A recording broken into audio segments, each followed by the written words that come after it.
My name's Stew Bottorf. I'm from the Tampa Bay Technology Center, and this presentation is titled How I Fired My Cable Company and Still Enjoy TV, Internet, and a Home Phone.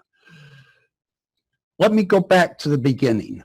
I wanted to save money cutting cable. I don't watch much TV myself, and for many years I've just paid the cable bill and used their bundling services like the Internet and the wired home phone. My TV watching wife became an expert using the cable remote. When all else failed, she even learned how to reboot the cable box. To cut cable, I must allow her to feel comfortable accessing the TV. My last cable bill was $153 a month. Cutting quickly became my new passion. But how much would I really save? And was the cable cutting experience worth an aggravating relearning experience in my home? I didn't know the answer to these, but I've worked on it for over a year. This presentation today, I've divided it up into three areas. Television programming, which is very important, and this is where I began. Then I want to talk about internet networking and the Google phone. And finally, we'll talk about a club opportunity. I think it's a good one, and maybe you'll want to look at it for your group. First, we'll start with the programming. My president of my club, Dave Dockery, sent me this letter back, or this email back in July of 2018 about how 33 million people were cutting cable. This was after I had a short presentation on cable cutting at the club previous. We found more articles in the same period of time. This article said, that people are cutting the cable and they might be getting a better experience, but they're not saving much money. Here's another article that says, cord cutters beware, prices are going up. And here they talked about a $5 rise in DirecTV Now, and Google YouTube TV has gone up also. Here I found another article, and this one is fairly recent, and it talks about, an analyst here, it talks about how many people have steadily decreased using cable. And the number is down a lot. And he said that the number of cable customers are going to decrease over years. And he talks about some of the services that are offered, and $40 a month seems to be the bottom line for a streaming service. To look at another way, Google suddenly finds itself as one of the most important distributors of cable TV content. If Google makes their YouTube TV work great, they won't just be the leaders of internet technology, they'll also start to take over being the most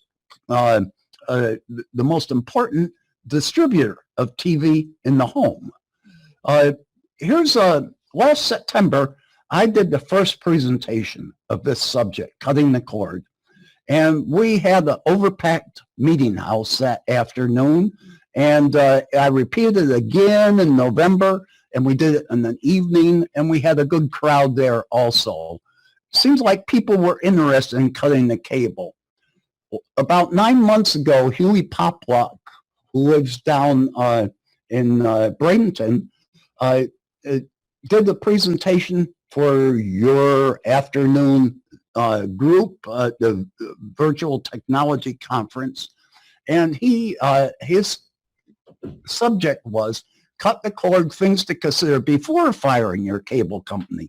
That was part of the reason why I picked firing my cable company as a done deal when I made this presentation.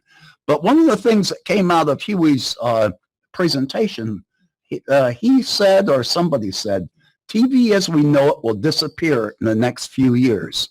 That's very evident.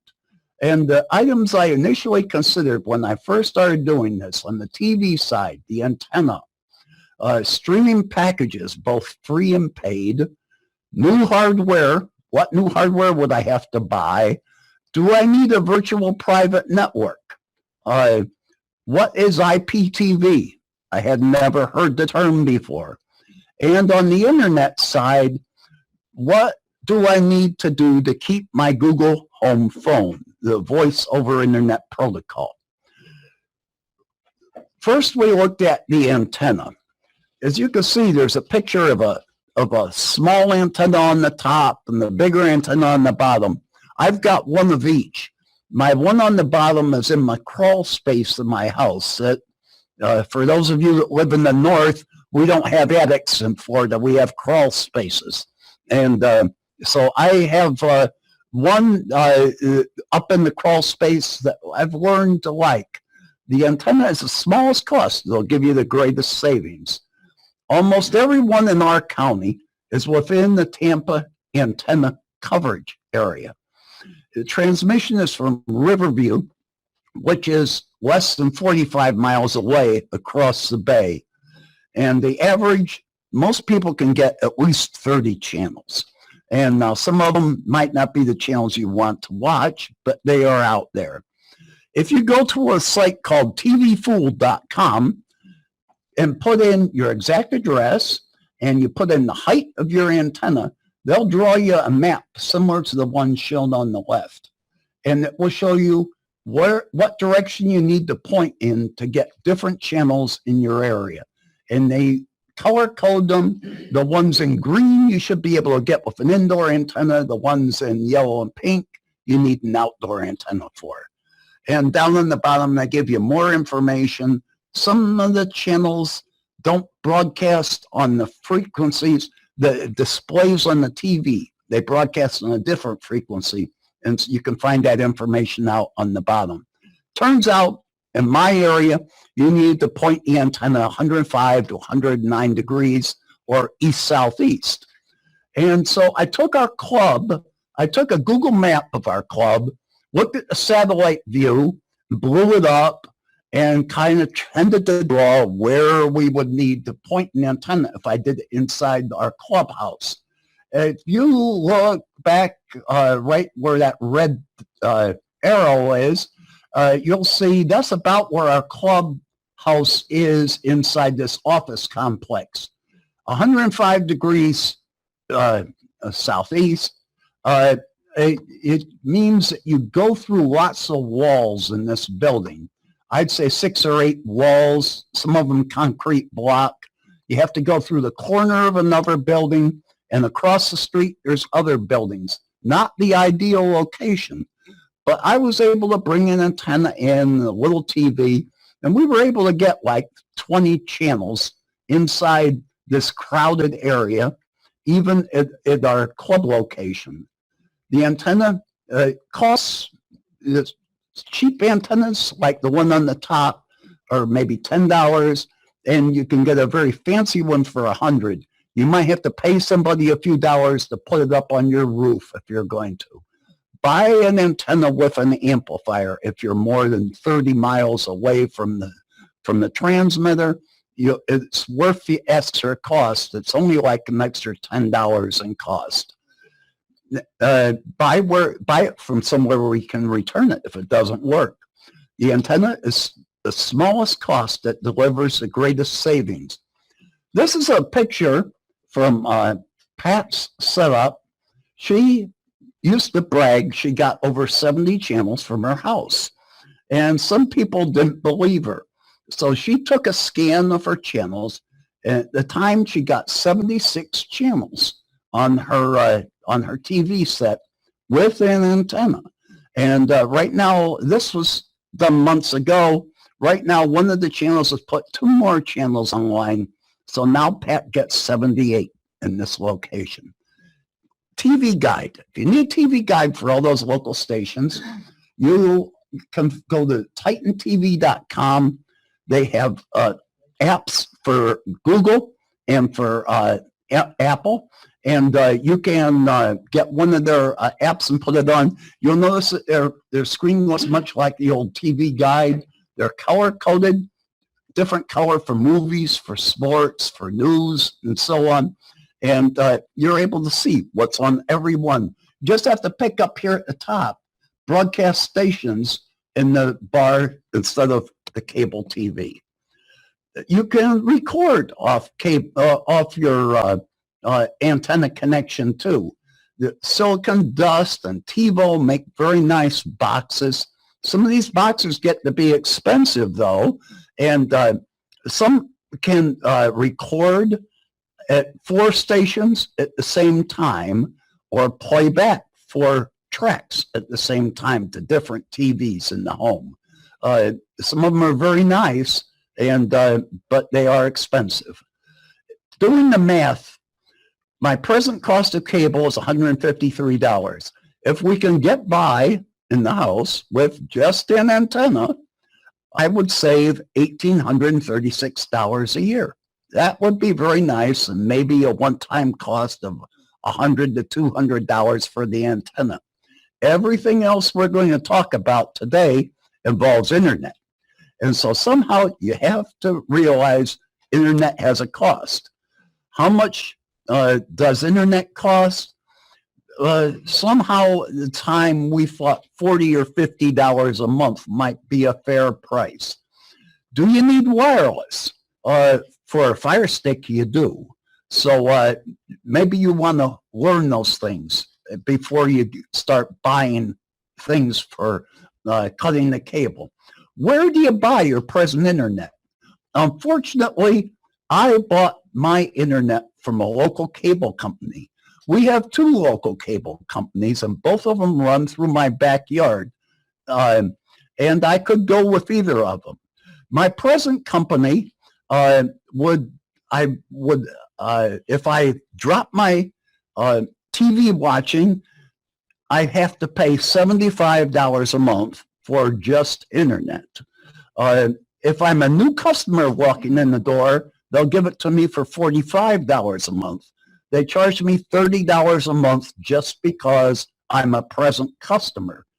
I could pay more forever, or I could disconnect for 30 days and then return as a new user, or I could switch the internet service provider.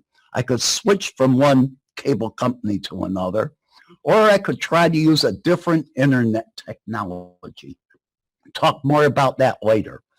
The internet and the math, now when I have to pay, if I paid $50 for cable, and I didn't consider 75, but if I paid 50, I'd have to pay, I'd only save $1,200 a year. Still substantial, but that would just be internet only service. There's 2 ways of watching TV.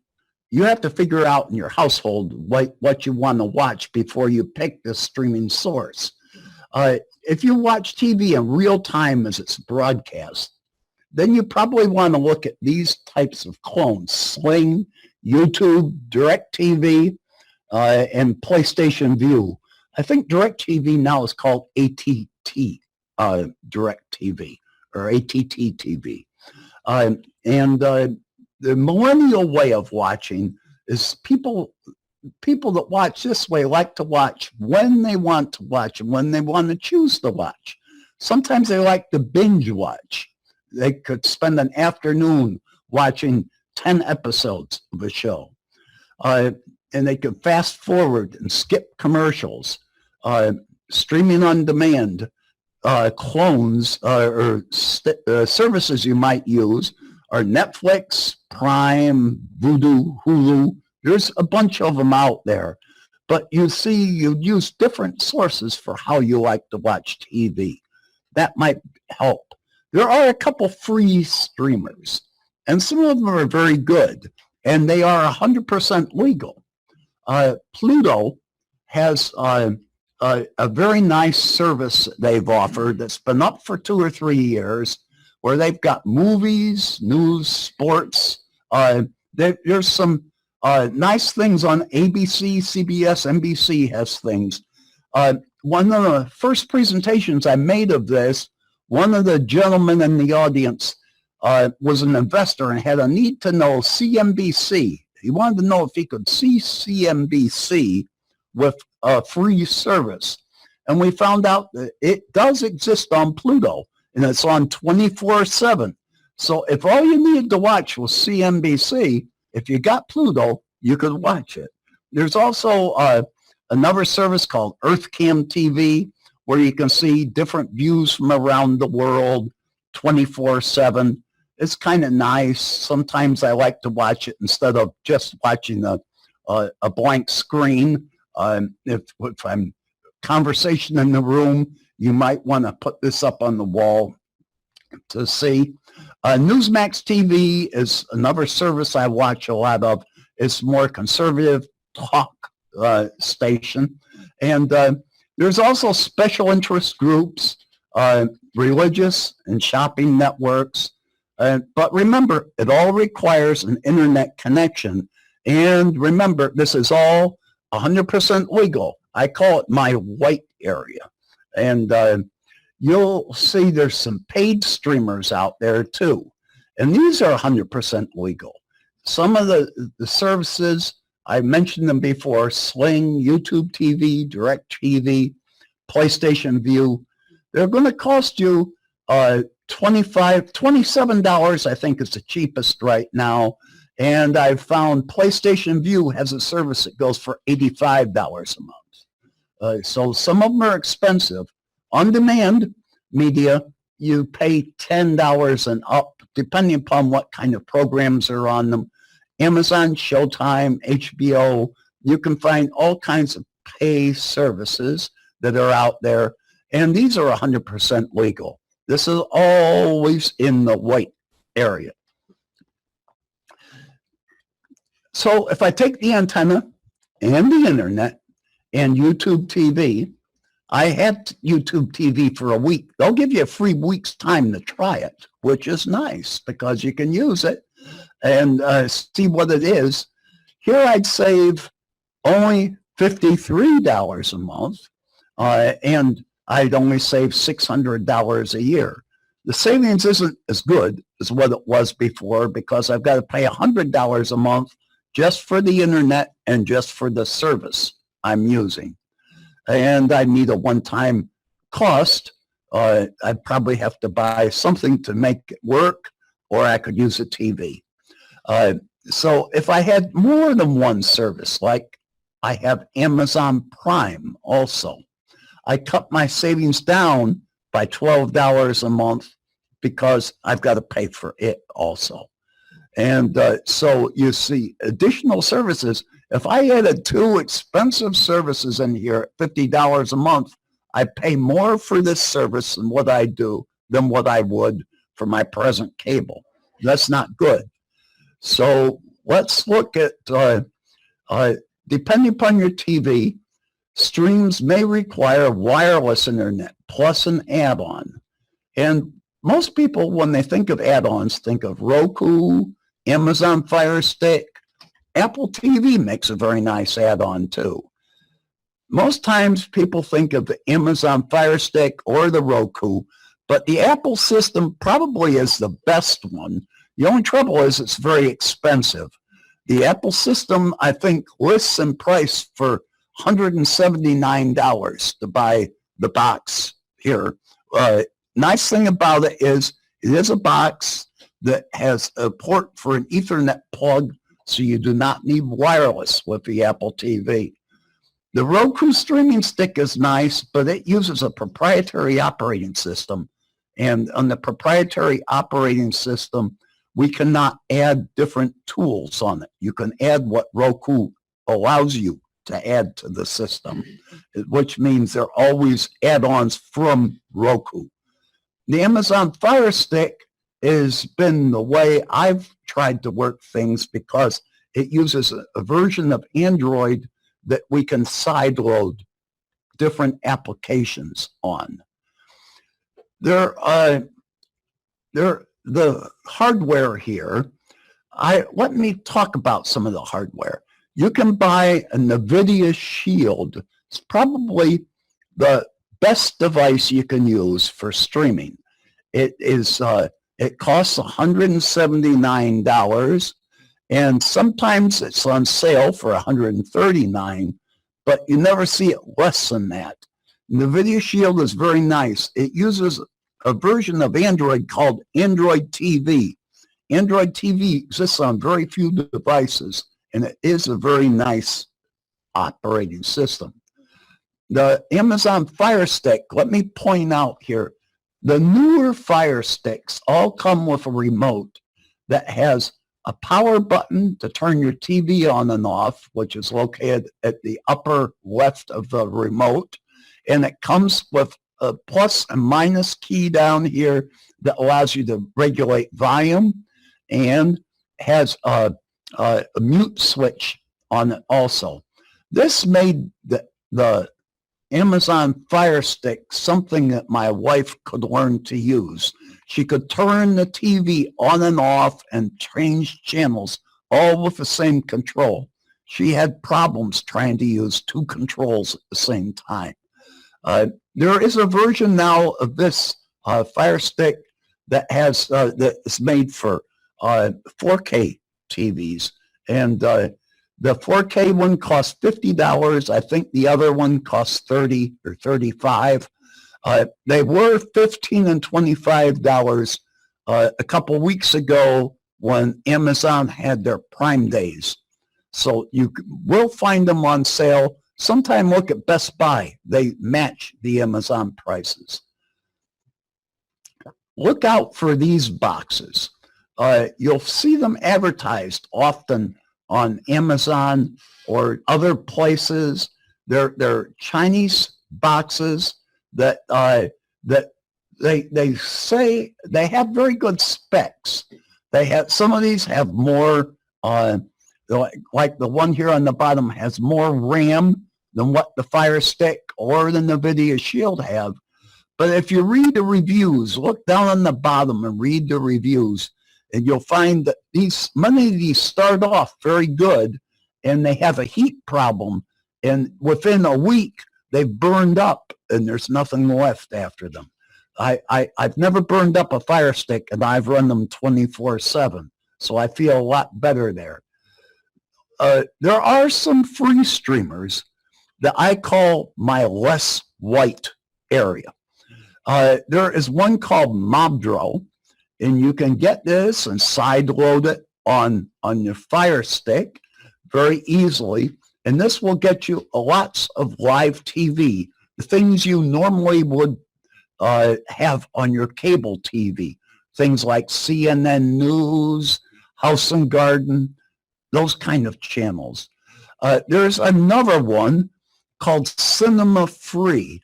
They have lots of movies here, and you can search for movies that are even still playing in the theaters.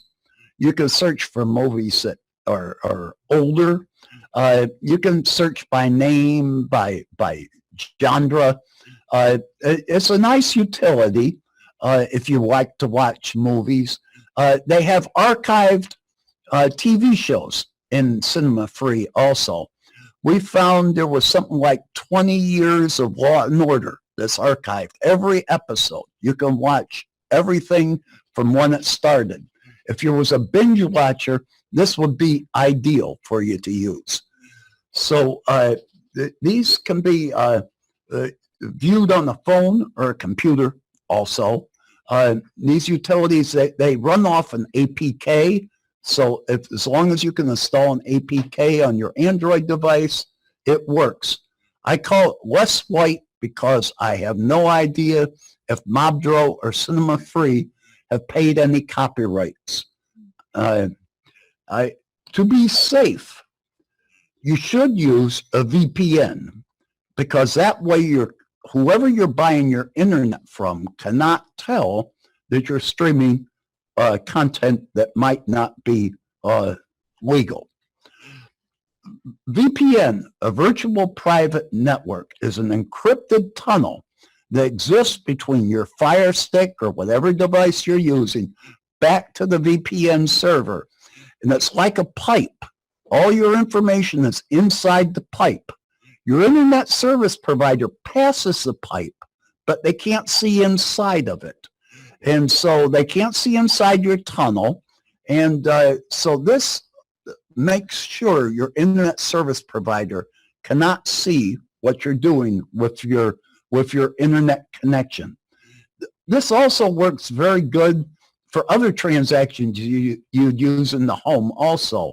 It improves your security for banking transactions, for anything you use, because it's an encrypted tunnel. We know we have one encrypted tunnel already on our browsers. When it says HTTPS, we've got that. Now this is another layer of encryption, encrypted. Cable companies can't see your activity. To be safe, assume the feds maybe can see everything you do online. And I picked a company called Private Internet Access. It ranks as one of the better ones. It works with Android, Linux, Windows, Chromebooks, Macs, and you can install it directly on some routers. The cost, I just paid my first, after my first year for my second year, and it cost $40 for up to 5 concurrent connections, 5 at the same time. Other than that, one of them won't work. There's plenty of other VPN vendors. Some offer a lifetime fee. Others are free. Be careful of the free ones. I don't know why anybody would offer one free, except maybe if they were going to record and sell your data. So be careful of that. IPTV. I didn't know what it was when I started. Internet Protocol Television. Think of it as cable TV on steroids delivered through the internet, but for a fraction of the price. Better savings than streaming services. IPTV pricing usually is $5 to $25 a month. Probably you'll need hardware for your IPTV, maybe $50 to $200 one time. It requires a VPN service, $40 a year, plus a small measure of technical skill. Know that the internet is like an iceberg. Only a small part of the internet sticks out of the water. And that's the part that we normally do all our searching on. And this is where we see public sites. In the deep web comes those things that are banking, medical things, things that are private and government stuff. And then there is a dark web that's at the bottom. And that dark web has lots of activity that's not legal, but I would assume our IPTV exists someplace in the deep web, someplace where it's not easily seen. I doubt it's located in the U.S. You've got maybe more than 1,000 channels when you buy an IPTV service, and they all come in HD quality or better. There's questions of reliability, but hey, those of us that have dealt with cable through the years know that cable isn't 100% reliable too. There's times we have to call for service there. I have a son-in-law who was really into sports programming, and he liked the IPTV because they had all kinds of programming that would cost extra money. Things like Major League Baseball, the NFL League, the NHL League, some college things. If you could get all those channels at the bottom, plus HBO, Cinemax, Showtime, Stars, and others, all for one price of less than $20 a month, it's a good deal. IP provider plans, you have to figure out what you need. I first thought that I'd have to make sure I could get the channels I wanted off each service. And Turner Classic Movies is what Jean likes to watch. Oxygen, she watches some of the mysteries on there. And Fox News, I like to listen to that sometimes in the evening. I want an interface that Jean can manage on her own, something like our cable box remote that's hardware dependent. So Jean we wanted these channels, and we found that the easy way is to start looking around at different services. I found the best way to look for services was through YouTube presenters.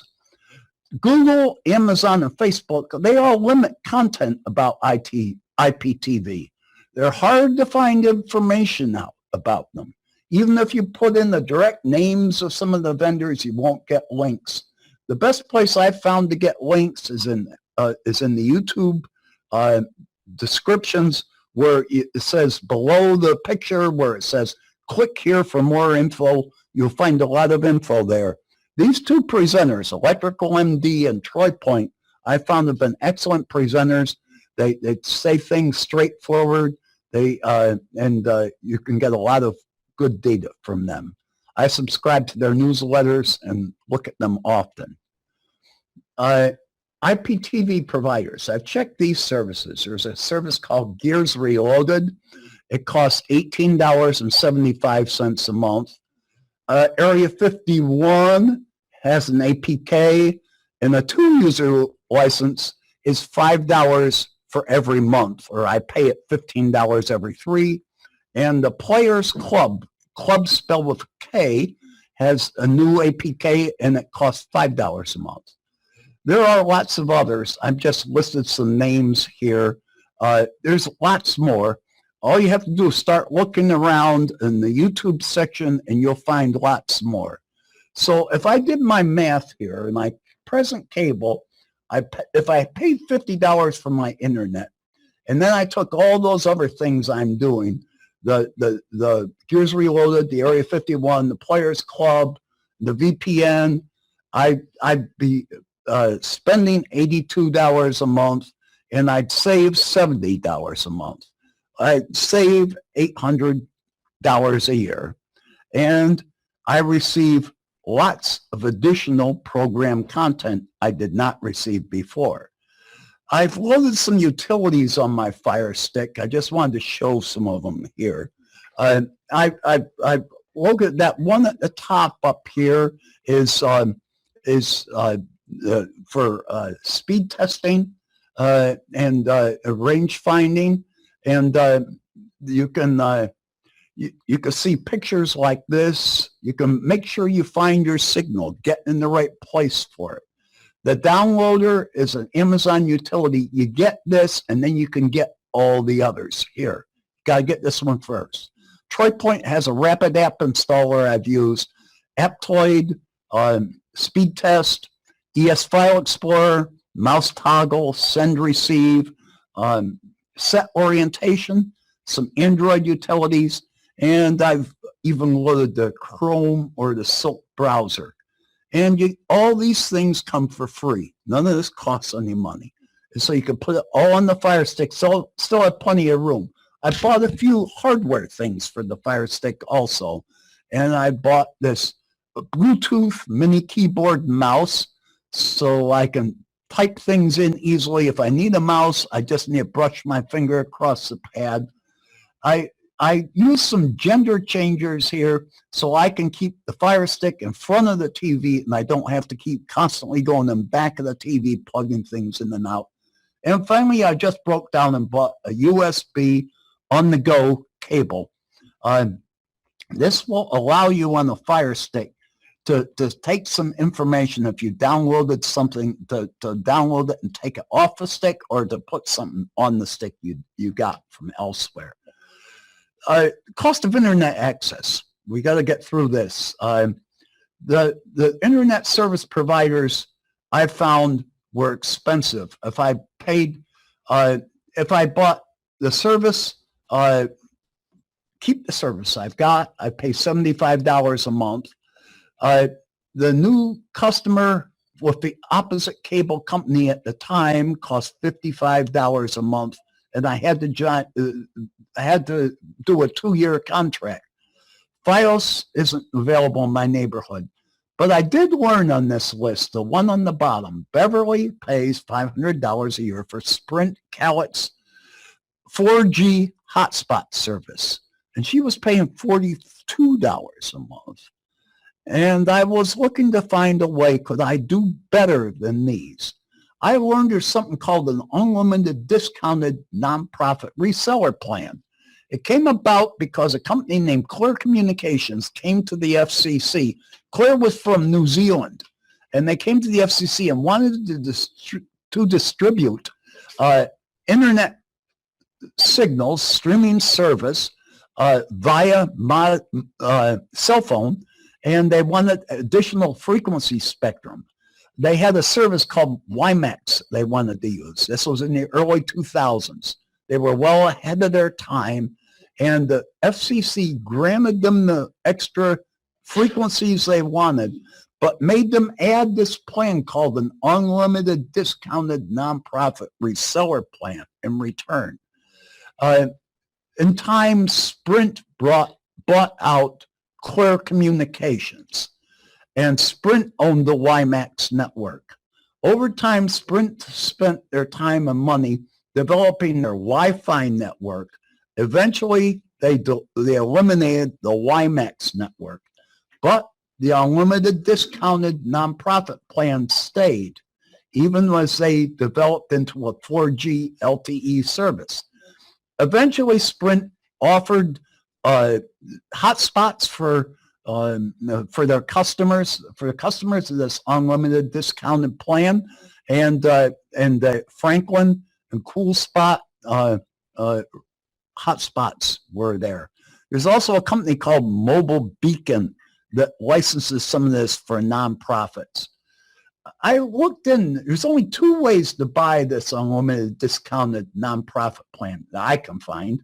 And one is the KLEX Institute that's in New York, and one is PC for People.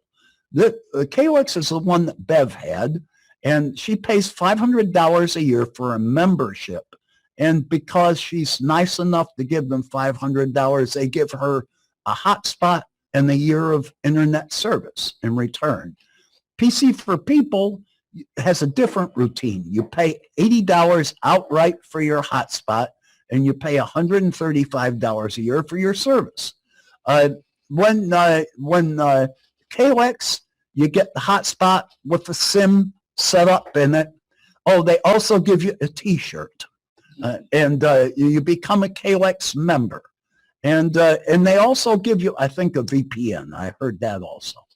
PC for People's, you pay them the money, that you have to get there. Your eligibility is based on either being a nonprofit or on income eligibility. I picked PC for People. Mobile Beacon provides modems and all the stuff for above, and the plan uses the Sprint 4G service with a Franklin 850 or the CoolPad Surf modem. You can, there's some facts on the reseller plan, but just the only one that's important is there is no data cap and there's no throttling when you exceed a certain amount. There is, the income is fixed. I don't know how this was fixed, but it's fixed at PC for People. You can also apply based on nonprofit status. The Franklin hotspot has cell service in, wireless out. No wired Ethernet ports. You can hook up to 10 devices at the same time. They say you can get 10 hours out of the battery. AC adapter in the cable, you get a manual. You get this fancy little screen on the top that's really in this area of the hotspot. And you can also log into it with a Windows or whatever computer, and you can set it up that way also. It's got a guest account, Sprint support, and it's got WPA2 security. One nice thing it's got is portability. You can pull the plug on this thing when you and take it along. It's battery driven, and I can take my laptop. I can go to the beach, and I can do what I want to do, and I don't have to be plugged into anybody's service. There's a CoolPad Surf is almost the same thing. It uses smart color LEDs to replace the nice display of the other unit. And on the rechargeable battery, they have here a more realistic 5 hours. You can pull a lot of data. I pulled 1 terabyte of data in 1 month in February. And I kind of recorded this. I haven't recorded it since, but I've probably pulled close to this. Some of that was running 2 Fire Sticks almost full time, 24/7. I have some notes. Hotspot placement is very critical. You've got to put it at the ideal place where you've got both networks working. You know, the cell network has to connect, and you have to be in range of your Wi-Fi signal. Near a window works best for me. The hotspot works 24/7. I get 10 to 15 megabits down, 1 to 3 up. It's quite a change from 100 megabits, but it works. I repurposed my old router into a Wi-Fi range extender, gaining 4 Ethernet ports. That was awfully nice because I needed it for my telephone signal. And I bought a new wavelength Wi-Fi extender to get the signal down into the bedrooms. And this worked out very nice too. It's something just plugs in the wall and you set it up once and you never have to set it up again. The Google phone works well with my Obadiah VoIP adapter. And so here's the spectrum when I dropped TV. We know I would have had to pay $75 to $55 a month. I bought through PC for Peoples, and I'm paying them about $18 a month this year and $11 in future years. I just wanted to show you this. I put all this together where I'm paying for programming, internet, VPN, and what I'm saving from what I would have paid before. And my savings this year will be $1,225. And my savings next year will be over $1,300. Pretty nice. I cut my cable 3 months ago, and I am still married. And Gina's been a great sport and has actually enjoyed this project along with me. I didn't think she'd ever come along, and she did. Issues I've encountered. There's a learning curve. Lucky I kept the cable and the internet for troubleshooting in the beginning. There's no hotspot antenna data. I'm limited to whatever you might find. It would be nice to have a greater cell signal.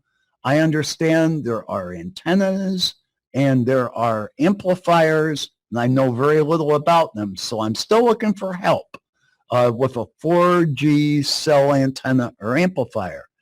At any rate, it works. The bane of streaming is buffering. Buffering is where problems could easily exist on your system anywhere in the network. Chances are they're not your problem. I keep telling folks, you know, if you've got 20 or 30 hops, you're only one of those hops. It's 29 times more possible somebody else has a problem with streaming. So when you see one of these symbols and you get that buffering, it's an issue. I find I don't get it all that much anymore. I've got, and when I do have it, by having more than one service, I can switch to another service and often the problem goes away. Slower internet speeds are only a problem if I want to download big files. Otherwise, it works fine. Sometimes I've had 2 streamer issues when she's watching TV and I'm trying to download something. Sometimes that causes the TV to buffer a lot. I've learned to try to avoid those issues. And so there's slower speed some evening, but it's a very limited, it's very livable situation. We've learned to live this way and we kind of get to like it. At the club, we've had a nice group of streamers who meet with me twice each month called the Cut Club. We combine our knowledge to pay less for cable and internet and to increase our ability to view video content directly from the internet. Some of us are saving $1,000 or more a year and are enjoying the adventure. We meet the first and third Thursdays at 10 o'clock. I try to alternate between self-help and presentations. and tell folks we'll hold your hand and assist you cutting your cable. What happens with 5G? Will I be affected by the Sprint T-Mobile merger? What about the upcoming scary streaming legislation? A lot of this I don't know. So if my hotspot becomes outdated, I'll still save dollars this year. And other cell carriers are now starting to offer better data plans also. This presentation is here. It's on my Google Drive account. All these are on my Google Drive account. You can just click them and get them. You can click this and click present and watch it again yourself. There's a full page PDFs are here, and the resource page is right here.